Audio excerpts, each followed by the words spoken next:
Hello students, BCom first year आपका स्वागत है राजस्थान यूनिवर्सिटी में, आपके कॉलेज में और स्पेसिफिकली लेखा कॉमर्स क्लासेस में।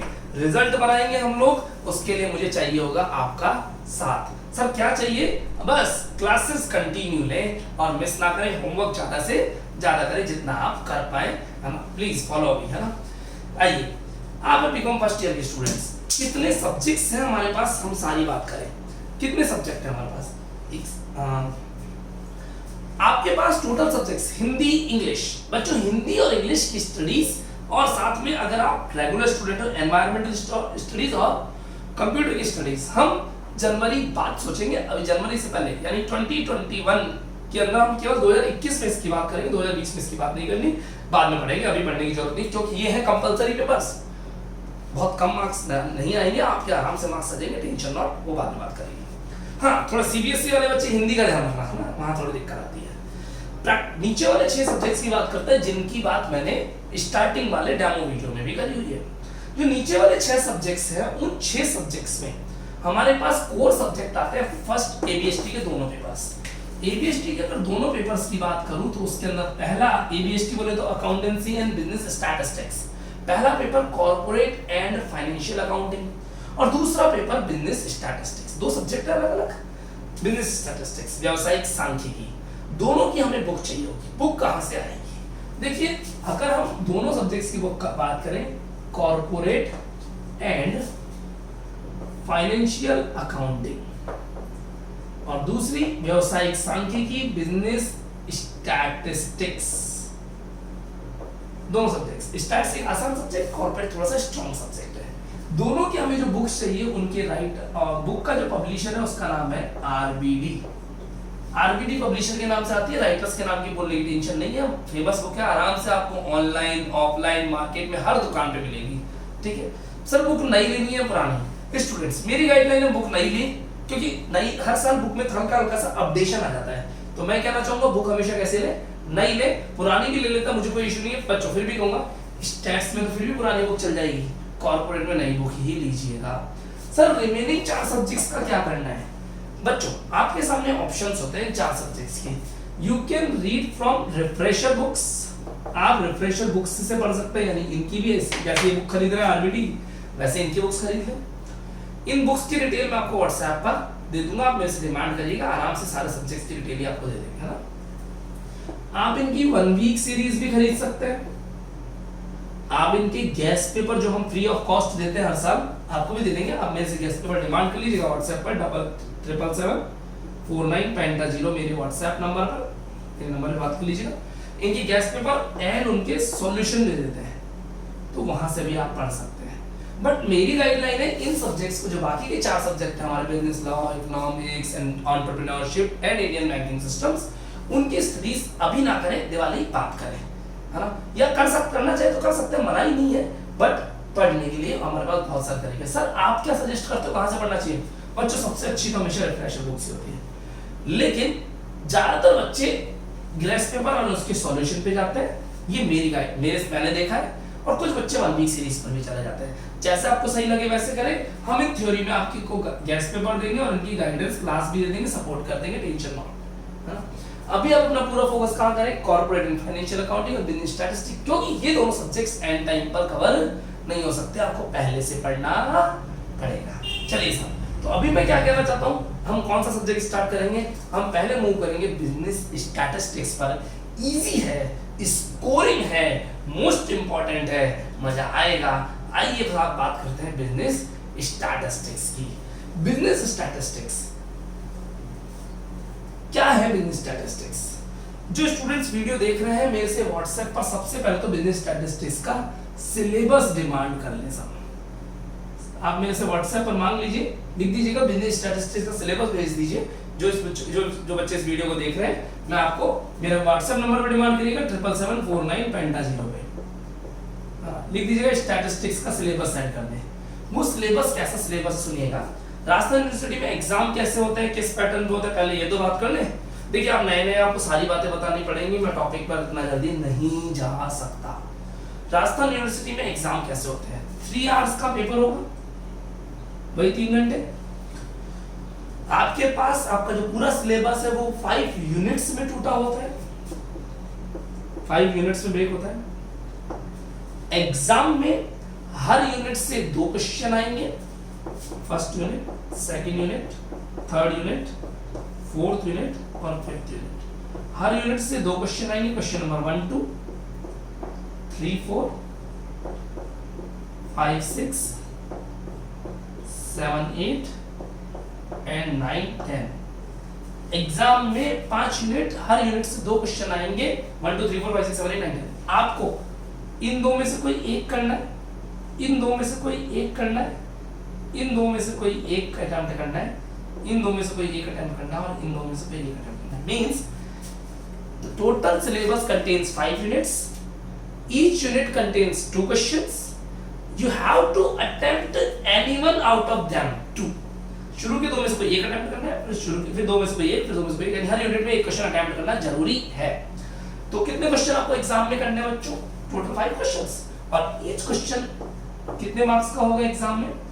20 मार्क्स। यस, राजस्थान यूनिवर्सिटी में कोई 2 मार्क्स, 4 मार्क्स, 8 मार्क्स के क्वेश्चन नहीं आएंगे। केवल पेपर में कितने मार्क्स क्वेश्चन होगा? 20 मार्क्स का। ठीक है, 3 आवर्स का टाइम है, लगभग आपको एक क्वेश्चन को करने के लिए मेरी ओपिनियन में मिलती है 30 मिनट्स, क्योंकि 30 मिनट्स के हिसाब से अगर आप 5 टाइम्स 5 क्वेश्चन करते हैं तो होती है 150 मिनट्स, 150 मिनट। जबकि आपको एग्जाम दे रहे हैं 3 आवर्स यानी 180 मिनट्स, यानी टोटल अलाउ मिनट्स हैं 180।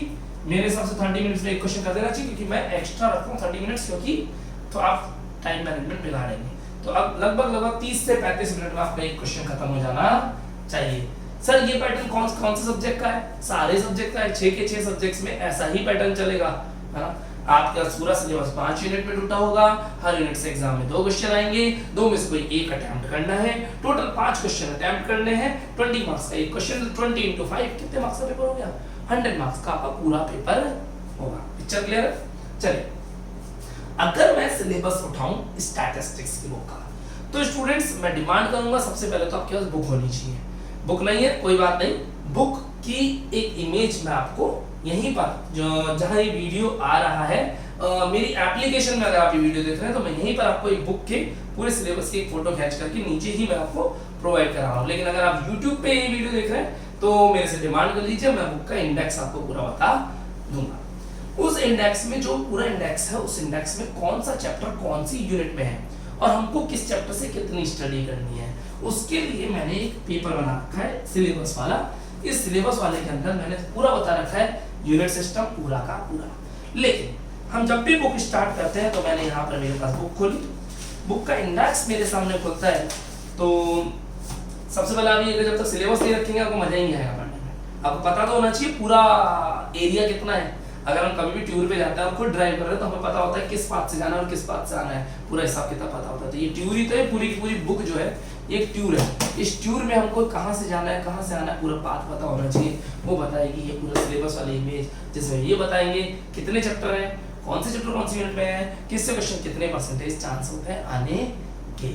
चलिए साहब, अगर मैं बात करूं तो मैंने इंडेक्स खोला और सबसे पहले इंडेक्स में कुछ ऐसे चैप्टर जो कि हमारे सिलेबस में नहीं है उनको हटा दें। सर सिलेबस में क्यों नहीं है जब बुक के अंदर है? तो बच्चों मैं आपको बताना चाहूंगा, ये जो बुक्स आती है आरबीडी की केवल राजस्थान यूनिवर्सिटी स्पेसिफिक बुक्स नहीं होती है। ये बुक्स हैं, ये बुक राजस्थान यूनिवर्सिटी में भी चलती है, एमडीएस में भी चलती है, एमएलएसयू में भी चलती है, एमजीएसयू में भी चलती है, सब जगह ये बुक चलती है। तो किसी यूनिवर्सिटी का कोई सिलेबस होता है, किसी यूनिवर्सिटी का कोई सिलेबस। अब आरयू के सिलेबस में कौन से चैप्टर नहीं है वो हटा दें। चलिए, एक मुझे चैप्टर नंबर 12 नजर आ रहा है, मोमेंट्स एंड कॉर्टिसेस के नाम से। मोमेंट्स एंड कॉर्टिसेस के नाम से एक चैप्टर है, चैप्टर नंबर 12 सिलेबस में नहीं है, काट दीजिएगा।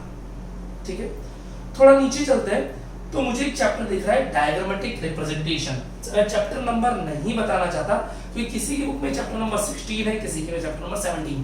सीरियल चेंज हो जाता है मीडियम के according, Hindi medium English medium के अकॉर्डिंग, या फिर ओल्ड एडिशन नई एडिशन के अकॉर्डिंग। तो मैं बोलूंगा डायग्रामेटिक प्रेजेंटेशन, और इसके ठीक नीचे एक चैप्टर है ग्राफिकल प्रेजेंटेशन। डायग्रामेटिक प्रेजेंटेशन और ग्राफिक प्रेजेंटेशन दोनों चैप्टर हमारे सिलेबस में नहीं है। तो मोमेंट्स एंड कॉर्टिसेस काटिएगा, डायग्रामेटिक प्रेजेंटेशन काटिएगा, ग्राफिकल प्रेजेंटेशन काटिएगा एंड टाइम सीरीज, ये एक चैप्टर भी आपके सिलेबस से हटा दीजिएगा। एनालिसिस ऑफ टाइम सीरीज के नाम से बिल्कुल लास्ट में, सेकंड लास्ट नंबर पे एक चैप्टर दिखेगा। ये 4 चैप्टर हमारे सिलेबस में नहीं है, तो इनके आगे छोटे छोटे से क्रॉस लगा लीजिए अपनी बुक में, कंफर्टेबल रहेगा, ताकि हमें पता रहे हमें इन्हें पढ़ना ही नहीं है। ठीक है सर, आइए अब करते हैं रिमेनिंग सिलेबस की बात। आइए चलते हैं बिजनेस स्टैटिस्टिक्स में, जो कि अपना मेन को एरिया है जिस पर हमें बात करनी है। क्या होती है स्टैट्स, क्यों पढ़ते हैं, क्या नीड रहेगी। सबसे पहले बोलूंगा बच्चों, आप लोग कितनी कॉपीज बनानी, क्या बनानी, क्योंकि देखो सेकंड ईयर और फाइनल ईयर में बच्चों को हमें इतनी डिटेल देने की जरूरत नहीं पड़ती। हमें आप फर्स्ट ईयर में आए तो आपको बताना पड़ता है। सबसे पहले रिक्वायरमेंट एक A4 साइज कॉपी का बनाइए, सिंगल कॉपी, वही क्लास वर्क है और वही होमवर्क है। कॉपी की मोटाई थोड़ी ज्यादा रखिएगा, मिनिमम 240 पेजेस वाली जो कॉपी आती है उतनी तो बनाना ही बनाना। ठीक है, स्केल का यूज करें तो बहुत अच्छी बात है, क्योंकि स्टैटिस्टिक्स से टेबल्स बनेंगी। कैलकुलेटर 12th क्लास तक प्रोहिबिटेड था, मना था, नहीं साहब यूज नहीं ले सकते थे। फर्स्ट ईयर से कंपलसरी है, अलाउ नहीं है, कंपलसरी आपको लेना पड़ेगा। स्टूडेंट्स गाइडलाइन, कैलकुलेटर कैसा यूज लें, ये वाला मॉडल, ये वाला मॉडल सबसे बेस्ट मॉडल है। मैं नहीं कह रहा कंपनी का लो, लोकल लो, ओरिजिनल लो, डजंट मैटर। हाँ, कंपनी की कैलकुलेटर कॉस्टिंग अप्रॉक्स 400 रुपए, local calculator costing approx 100 rupees. Sir आपके ओपिनियन में कौन सा अच्छा है? बच्चों लोकल ज्यादा अच्छा है, कि कंपनी का कैलकुलेटर भी थोड़े दिन बाद घूम जाता है, टूट जाता है, खराब तो नहीं होता। लोकल वही टाइप है, दोनों की लाइफ बराबर सी है, तो in my opinion local is better, है ना। मैं तो लोकल ही यूज में लेता हूँ, है ना, कितना भी कहीं घूम जाए टूट जाए कोई गम नहीं है। ठीक है, इसकी लाइफ भी आराम से साल भर चल जाता है, कोई इश्यू नहीं। हाँ चलिए, मॉडल ये क्यों बोल रहा हूँ, कई बच्चे बहुत बड़ा कैलकुलेटर लेते हैं, कई बच्चे वो पॉकेट वाला छोटा कैलकुलेटर लेते हैं जिसमें बीप की आवाज आती है। नहीं साहब, ये कैलकुलेटर बेस्ट है, 2-3 रीजन है इसके। एक तो ये पाम टॉप होता है, आपकी हथेली पूरी आती है इसके ऊपर, यानी आप इजीली टाइप कर सकते हैं। सबसे अच्छी बात, ये कैलकुलेटर आप अपने फ्यूचर लाइफ में कहीं पर भी जाते हैं तो इजीली अवेलेबल है, ये मॉडल इजीली अवेलेबल है। सिटीजन लिखा है, सिटीजन नहीं है, ये डुप्लीकेट है, हाँ, तो उससे कोई फर्क नहीं पड़ता, ये इजीली अवेलेबल मॉडल है। तो मैं कहूँगा इस टाइप का मॉडल आप यूज लें, क्योंकि फ्यूचर में आप कभी जॉब करेंगे, बिजनेस करेंगे, अगर मान लीजिए आपने किसी दूसरे कैलकुलेटर मॉडल पे अपनी प्रैक्टिस कर रखी है और वो मॉडल आपको वहां नहीं मिला, तो फिर आपका हाथ तो उस पर सेट है ना, फर्क पड़ता है हाथ सेट होने का, क्योंकि थोड़े दिन बाद इसके बटन मिट जाएंगे और फिर हाथ चलता है। समझ पाया मेरी बात? वो स्पीड जो मेडिकल वाला अपनाता है, हाँ वही आपकी भी होगी, टेंशन हो। कब होगी? अरे इसी सब्जेक्ट में होगी, अपन भी लेंगे। तो कैलकुलेटर की जरूरत पड़ेगी, कैलकुलेटर ले आइएगा, लोकल ओरिजिनल जो आपको अच्छा लगे वो। बस इन 3 चीज की जरूरत है, A4 size copy, scale, calculator और साथ में बुक तो चाहिए। ये बस। चलिए बात करते हैं स्टैट्स होती क्या है, कैसे पढ़ना है, क्या पढ़ना है, इसके बारे में करें स्टार्ट। ये तो था सारा आइडिया कि आस्था यूनिवर्सिटी किस तरीके से आपकी बातों को कंसीडर करेगी, आपके पेपर्स कैसे होंगे, सब्जेक्ट में क्या आने वाला है। इसके अलावा अगर आपके माइंड में कोई कंफ्यूजन है तो अभी ये भी वीडियो को पॉज करें और मेरे को फोन करें मेरे नंबर पे। मैं आपकी समस्या का समाधान 24/7 करने के लिए एग्री हूँ, मेरा कॉल जरूर आएगा आपके पास, या आपसे बात हो जाएगी, क्या आप फोन कर लीजिए, कोई इशू नहीं। व्हाट्सएप भी कर सकते हैं, किसी को शर्म आ रही हो, कोई थोड़ा सा दिक्कत बैक कर दो। चलिए बात करते हैं बिजनेस स्टैटिस्टिक्स की। बुक पढ़ने से पहले आपको पता होना चाहिए बुक बनी क्यों है, क्या। सुनिएगा, आपने रिसर्च का नाम सुना? रिसर्च, हाँ वही रिसर्च जो साइंटिस्ट करते हैं, रिसर्च करते थे साइंटिस्ट, रिसर्च करते हैं, बहुत सारी मूवीज देखी आपने। वो साइंटिस्ट जो रिसर्च करते हैं, रिसर्च वो करती है साहब PhD वाली रिसर्च। ठीक, उस रिसर्च का एक छोटा भाई है जिसे बोलते हैं रिसर्च मैथोडोलॉजी, उसका एक छोटा भाई है जिसको बोलते हैं क्वांटिटेटिव टेक्निक्स, और उसका छोटा भाई है जिसको बोलते हैं स्टैटिस्टिक्स। यानी किसी भी चीज पर रिसर्च करने की जो स्टार्टिंग स्टेज होती है वो कौन सी होती है? स्टैटिस्टिक्स। स्टैटिस्टिक्स को थोड़ा बड़े लेवल पे QT बोलते हैं। QT आती है आपके सिलेबस में, या तो M.Com करेंगे तब, या BBA सेकंड ईयर में आती है QT। रिसर्च मेथोडोलॉजी जो MBA बच्चे करते हैं, MBA, उनकी रिसर्च मेथोडोलॉजी भी आती है, M.Com वालों की भी आती है रिसर्च मेथोडोलॉजी, अगर आप ABST से करते हैं तो। और रिसर्च आप PhD करेंगे उसके बाद वहां काम आएगी। तो ये स्टेजेस है धीरे धीरे। तो हम सबसे लोअर वाली स्टेज पढ़ रहे हैं, स्टैटिस्टिक्स। होती क्या है देखिए, मेरे को नहीं पढ़ानी बुक, बाद में पढ़ाएंगे बुक, पहले कंसेप्ट पता होना चाहिए व्हाट इज स्टैटिस्टिक्स। आपने मार्केट में बहुत सारी थ्योरम्स सुनी होंगी। कैसी थ्योरम्स? जो कि जनरली सारी दुनिया बोलती है। एग्जांपल ले लेते हैं, बॉयज राइडिंग फास्ट, लड़के गाड़ी तेज चलाते हैं। बॉयज राइडिंग फास्ट, लड़के गाड़ी तेज चलाते हैं। क्या मानते हैं आप, लड़के गाड़ी तेज चलाते हैं या नहीं चलाते हैं? अच्छा खासा डिबेट हो सकता है इस पॉइंट पे। तो क्या मानते हैं, लड़के गाड़ी तेज चलाते हैं या नहीं चलाते हैं? हो सकता है चलाते हो सकता है कहीं स्लो भी चलाते हो। मेरा भाई तो बिल्कुल स्लो चलाता है, और मेरी सिस्टर भाई साहब गाड़ी को बहुत तेज स्पीड में उड़ाती है। तो डिपेंड करता है पर्सन टू पर्सन, ये सब बातें। तो मैं क्या कहना चाह रहा हूँ कि लड़के गाड़ी तेज चलाते हैं, एक मार्केट में थ्योरम बनी हुई है। थ्योरम कैसे बनी? लोगों ने देखा है इसको, और बहुत बड़े लेवल पे देखा है, बहुत बड़े कई सालों से देखा है, कई बार देखा है। तो एक मार्केट माइंड में एक स्ट्रेटेजी बन गई, सॉरी एक थ्योरम बन गई। क्या? लड़के गाड़ी तेज चलाते हैं। ये लड़के गाड़ी तेज चलाते हैं कैसे बना? लोगों ने देखा है, और जो हम हमारे पास्ट में देखते हैं उसे बोलते हैं स्टैट्स। स्टैटिस्टिक्स है चेन्नई सुपर किंग्स मैच जीतेगी। स्टैटिस्टिक्स है अगर सहवाग ने शुरू में छोड़ना शुरू किया तो वो क्रिकेट मैच हमारा होगा। स्टैटिस्टिक्स है अगर मैं सुबह लेट उठा तो ऑफिस में हाफ डे लगवा लूंगा, लेट पहुंचूंगा। ये मेरी स्टैटिस्टिक्स है ना? अलग अलग पर्सन की अलग अलग स्टैटिस्टिक्स होती है ना? हम अलग अलग अंदाजे लगा सकते हैं अलग अलग तरीकों से, कि हमने कुछ पास्ट में देखा हो, पास्ट में अगर ऐसा होगा तो ऐसा होने की उम्मीद है। ये उम्मीद जो है ये स्टैटिस्टिक्स होती है पूरी की पूरी। तो साहब स्टैटिस्टिक्स क्या है? बहुत सारे कारणों का समावेश, मिक्सचर। उस मिक्सचर से कुछ इंटरप्रिटेशन करना, फ्यूचर का अंदाजा लगाना, एस्टिमेशन लगाना, स्टैट्स है। अजी मौसम विभाग हमारा वेदर डिपार्टमेंट ऐसे तो अंदाजे लगाता है, गरज के साथ बौछारें पड़ेंगी, पड़ती तो नहीं है। कैसे अंदाजा लगाते हैं? वो देख लेते हैं ह्यूमिडिटी कितनी है, वो देख लेते हैं हवाएं कितनी स्पीड से चल रही है, कहाँ क्या हो रहा है, उस चीज के होने से कहाँ कहाँ क्या क्या इम्पैक्ट पड़ेंगे, और वो अपना रिजल्ट निकाल देते हैं सिंपल। हमें भी तो लग जाता है आज पापा इस मूड में है, आज ऐसा होने की संभावना है, मम्मा इस मूड में आज ऐसा होगा। बस बस बस यही होती है स्टैटिस्टिक्स। तो देखिए मैंने बोला बॉयज राइडिंग फास्ट, ये मेरा एक पेट एग्जांपल है, मैं इसको फिट करके चलूंगा और इससे हम पूरी स्टैटिस्टिक्स को सीखेंगे अच्छे से। ठीक है, स्टैटिस्टिक्स होती क्या है? आज की क्लास पूरी थ्योरेटिकल चलेगी, कल से हम प्रैक्टिकल पे मूव करेंगे। आज theory theory theory but interesting theory. मैंने उठाया एक सिंपल सी बात, बॉयज राइडिंग फास्ट, लड़के गाड़ी तेज चलाते हैं।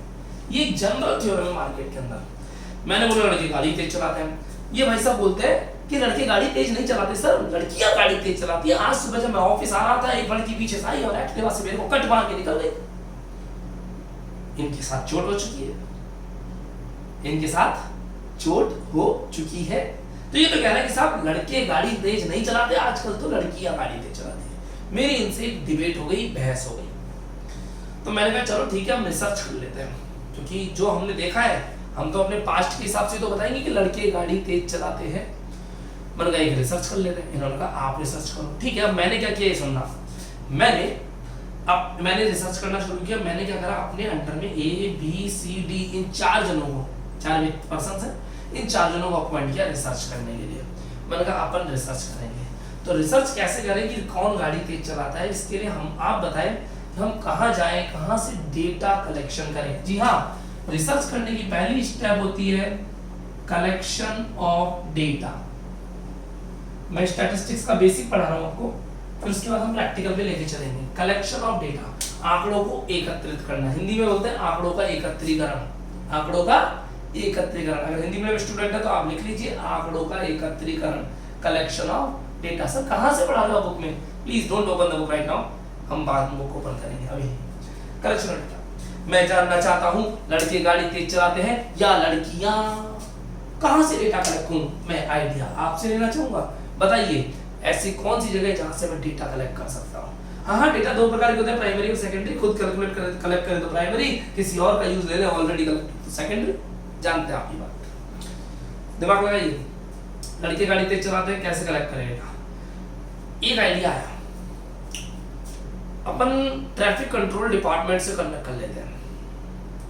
ट्रैफिक कंट्रोल डिपार्टमेंट से कलेक्ट कर लेते हैं। ट्रैफिक कंट्रोल डिपार्टमेंट यानी जो ट्रैफिक पुलिस है वहां से मैंने क्या किया, मैं चला गया ट्रैफिक पुलिस के ऑफिस, अपने जयपुर में अजमेर गेट पे जो ऑफिस है वहाँ पे। मैंने उनसे जाके पूछा, भाई साहब लड़के गाड़ी तेज चलाते हैं, लड़के इसका कोई डेटा है आपके पास?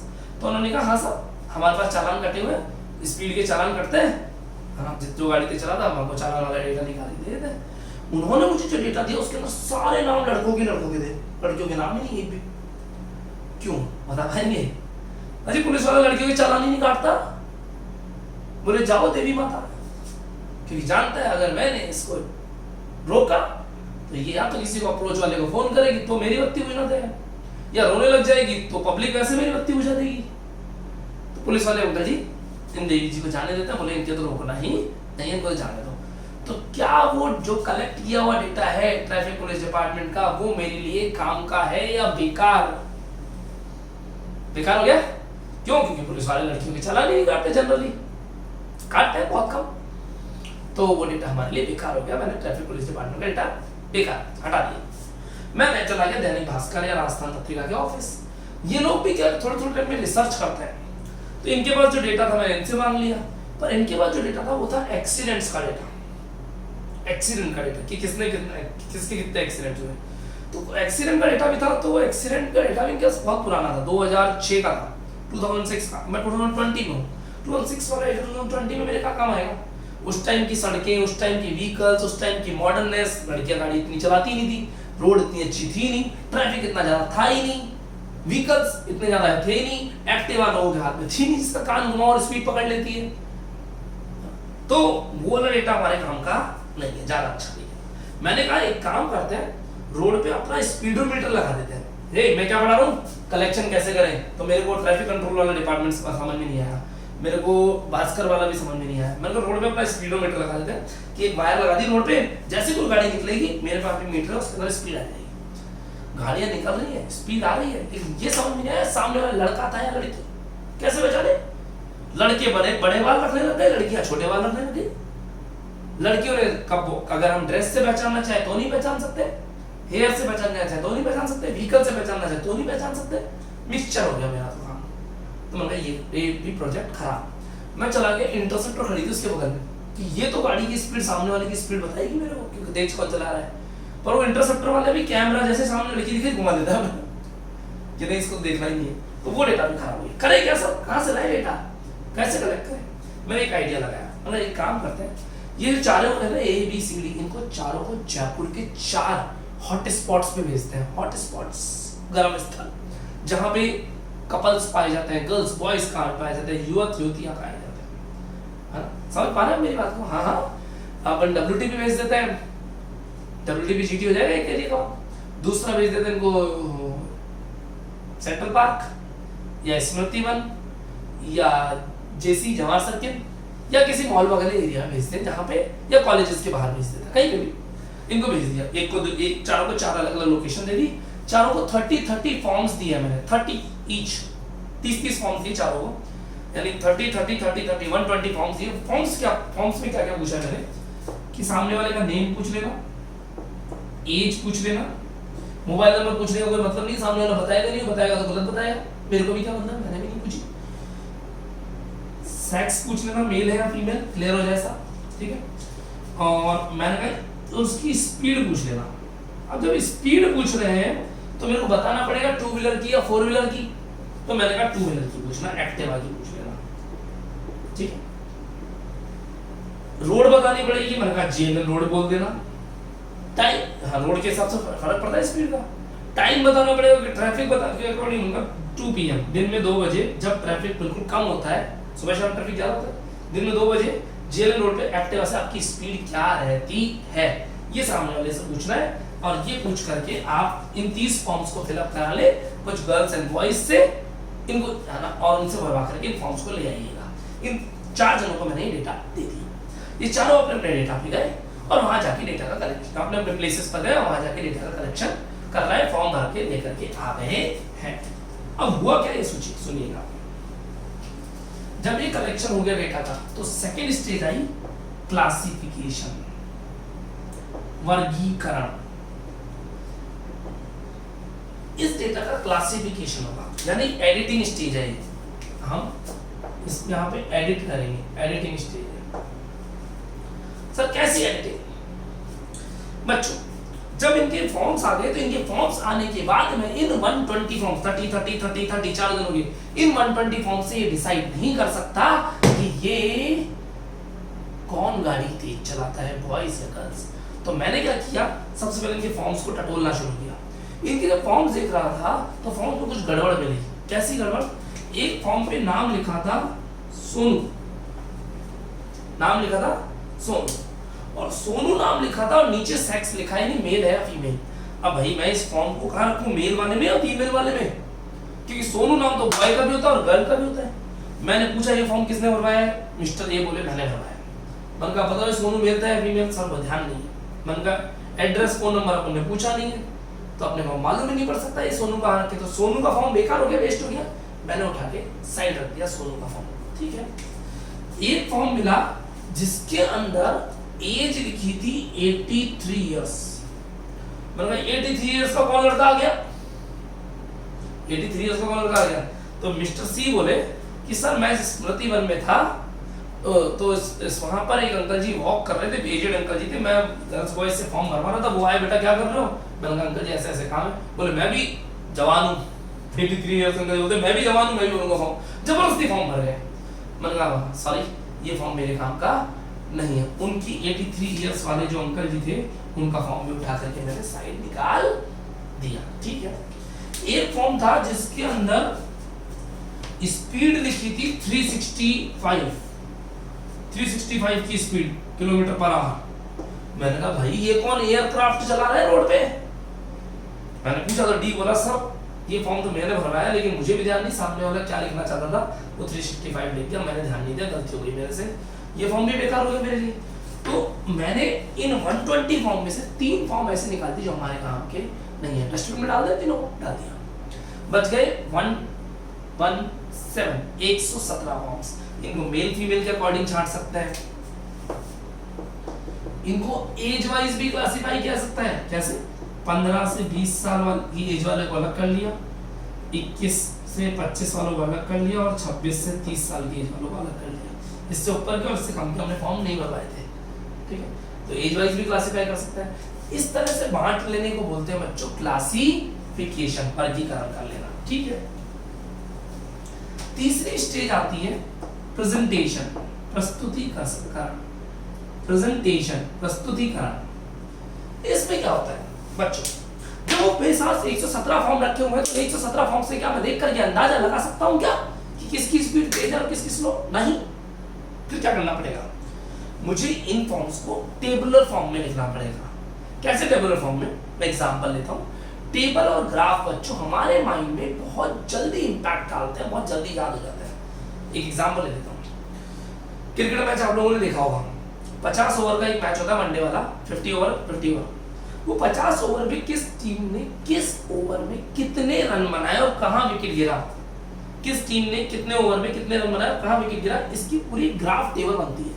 और वो टेबल आपकी कंप्यूटर, आपकी टीवी की स्क्रीन पे मुश्किल से 15 से 20 सेकंड के लिए आती है, 15 सेकंड से 20 सेकंड। और 15 से 20 सेकंड में आप उस पूरी टेबल पढ़ लेते हो, समझ लेते हो और याद कर लेते हो और रिजल्ट भी सुना देते हो, इंडिया जीतेगी। लेकिन सोचिए एक बार, ये ग्राफ की जगह पैराग्राफ होता ग्राफ की जगह पैराग्राफ होता, मींस ग्राफ की जगह पैराग्राफ होता मतलब सर ग्राफ की जगह पैराग्राफ होगा, रामायण पन्ने भरे होंगे बहुत सारे, चौथे ओवर में होगा, छठे ओवर में होगा, सातवें ओवर में होगा, आठवें ओवर में होगा। क्या आप पढ़ पाएंगे? क्या आप याद कर पाएंगे? और क्या आप डिसीजन दे पाएंगे? इम्पॉसिबल। तो वो ग्राफ आपके माइंड पे बहुत ज्यादा इंपैक्ट डालता है। तो मैं कहना चाहूंगा उसको क्या करते हैं लोग, टेबल फॉर्म में लिख लेते हैं। जैसे मान लीजिए संडे को टेस्ट हुआ, एक तो आप सबके मार्क्स एक मैं पैराग्राफ में लिख दूं, एक टेबल बना के लिख दूं, देखिए सबसे ज्यादा मार्क्स है उसके ऊपर, उससे कम वाले डिसाइडिंग ऑर्डर, ज्यादा कंफर्टेबल लगेगा। ठीक है, तो प्रेजेंटेशन में क्या आता है बच्चों, टेबल आएगी और ग्राफ आएंगे। आप पक तो नहीं रहेगा, शायद पक भी रहोगे क्योंकि ये थियोरेटिकल डेटा है, कल से प्रैक्टिकल आएगा, बिल्कुल आपको कैलकुलेटर पे काम करेंगे, है ना। अभी थोड़ा सा पहले स्टैट्स होती है तो होता है चौथी स्टेज जिसके अंदर आपको एनालिसिस करना होता है। कैसा एनालिसिस? कुछ कैलकुलेशंस करनी होती है। कैसी कैलकुलेशंस? आपको यहाँ पर एवरेज निकालने होंगे, mean, mode, median, correlation, regression, index numbers, dispersions, दुनिया भर की कैलकुलेशन की टेक्निक्स है। जो पूरा प्रैक्टिकल एरिया वो चौथी स्टेज चलती है, उसके अंदर कैलकुलेशन करनी होगी।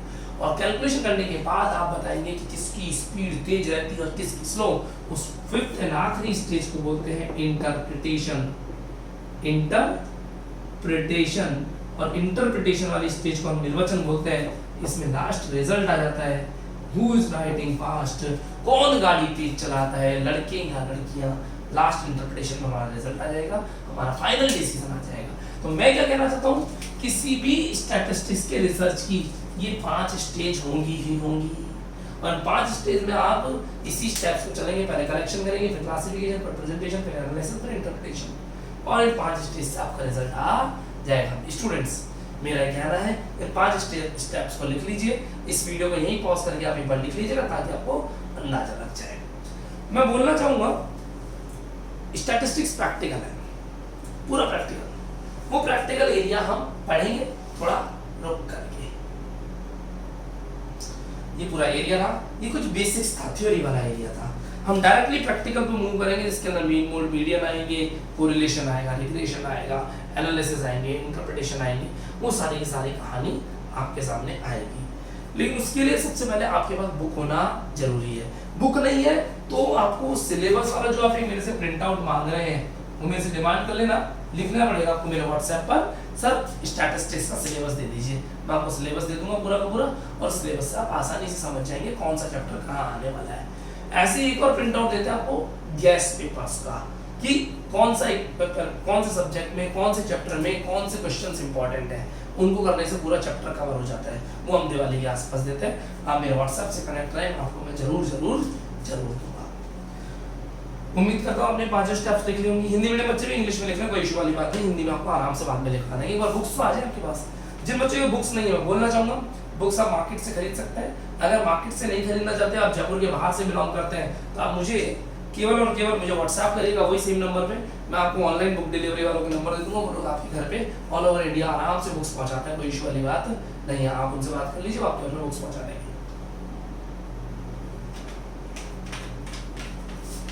आप तो अपनी कंफ्यूजन या प्रॉब्लम बोले, सॉल्यूशन हमारे पास सारी समस्याओं के, हम सबका सॉल्यूशन करेंगे। ठीक है, चलिए सिलेबस की बात करें। सिलेबस में हम जो सबसे पहले जिस एरिया पे अटैक करेंगे वो होगा हमारा measures of central tendency. Measures of central tendency आपकी बुक का चैप्टर नंबर 9 है। चैप्टर नंबर 9, जी हाँ। मैं एक और बात बोलना चाहूंगा, पूरी बीकॉम में सभी सब्जेक्ट्स में, एक केवल इनकम टैक्स को छोड़ करके, आप किसी भी सब्जेक्ट में कोई सा भी चैप्टर कभी भी स्टार्ट कर सकते हैं। मींस एक चैप्टर का किसी दूसरे चैप्टर से कोई लिंक नहीं होता। हर चैप्टर अपने आप में एक इंडिविजुअल चैप्टर है। मतलब कैसे, एग्जांपल देता हूँ। आपने कॉमेडी नाइट्स में कपिल देखा होगा, कपिल शर्मा शो। कपिल शर्मा के किसी भी शो को देखने के लिए पिछला शो देखना जरूरी होता है क्या? बताइए, नहीं ना। ऐसा थोड़ी कि एपिसोड 3 के बाद एपिसोड 4 देखना पड़ेगा, अब तक आपने देखा कि पुराने वाले से रिलेटेड करें, नहीं ना। यानी हर एक शो इंडिविजुअल शो होता है अपने आप में, उसके लिए पुराने की जरूरत नहीं होती। सेम वैसी हमारी बीकॉम के अंदर सभी सब्जेक्ट्स में सारे चैप्टर अपने आप में इंडिविजुअल चैप्टर है, उनका पिछले और अगले चैप्टर से कोई लिंक नहीं है। तो मैं क्या कहना चाहूंगा, आप कभी भी कोई सा भी चैप्टर स्टार्ट कर सकते हैं इनकम टैक्स की बुक को छोड़ करके। तो हम यहाँ पर शुरुआती चैप्टर 1 से 8 थ्योरेटिकल बेस्ड है, उनको हम लास्ट में पढ़ते हैं। पहले हम प्रैक्टिकल बेस्ड जो सबसे इंपॉर्टेंट और इंटरेस्टिंग चैप्टर्स हैं उनको पहले लेंगे। तो हम स्टार्ट करेंगे चैप्टर नंबर 9, स्टैटिस्टिकल एवरेजेस भी बोलते हैं इस चैप्टर को, और एक नाम और आता है इसका मेजर्स ऑफ सेंट्रल टेंडेंसी। तो आज की क्लास में हम इतना ही पढ़ेंगे, कल से इसे कंटिन्यू करेंगे और डिटेल में। कोई कंफ्यूजन है तो मेरे फोन नंबर फिर बोल देता हूँ, चेंज कर लेते हैं, 77749 और 77105 किसी में भी कॉल कर लें। व्हाट्सएप ऊपर वाले पे करिएगा, मुझसे बात करें आराम से, कंफर्टेबल होकर के, रिलैक्स होकर के। मुझे कहीं इशू नहीं है, आप स्टूडेंट कोचिंग करते हैं नहीं करते हैं, हम आपको जरूर जरूर जरूर सपोर्ट देंगे। थैंक यू बच्चों, बाय बाय।